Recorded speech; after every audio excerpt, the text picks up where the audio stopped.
আমাদের পাড়াতেই কিন্তু একটা সুন্দর হাট বসে। তো আজকে আমি আর মা চলে গিয়েছিলাম, পরে দিদাও এসে আমাদেরকে জয়েন করেছিল। তো অনুষ্ঠানের জন্য টুকিটাকি কিছু জিনিসপত্র নেওয়ার ছিল, তো সেগুলো এখান থেকে নেব। অল্প কয়েকটাই জিনিস নিতে এসেছিলাম, কিন্তু এসে দেখি একের পর এক লিস্ট বেরিয়েই যাচ্ছে মায়ের পক্ষ থেকে। তো হাটে কিন্তু অনেক রকমের দোকান আছে, অন্যদিন তোমাদেরকে পুরো ঘুরিয়ে দেখাবো, আমি আজকে অত ভিডিও করতে পারিনি।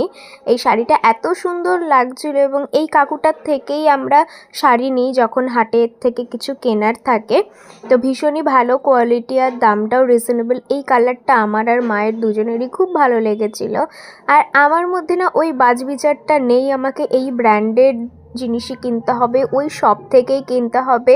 আমার যেখানে যেটা পছন্দ হয় আমি কিনে নিই। যেমন এই দোকান থেকে একটা বেড কভার পছন্দ হয়ে গিয়েছিল হোয়াইটের মধ্যে, সেটাও নিয়ে নিয়েছিলাম।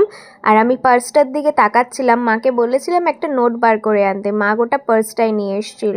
আর একের পর এক খরচই হয়ে যাচ্ছিল। তারপরে ওখান থেকে চলে গিয়েছিলাম তিতির বাড়িতে একটা রিং বানানোর জন্য। That's for today, tata.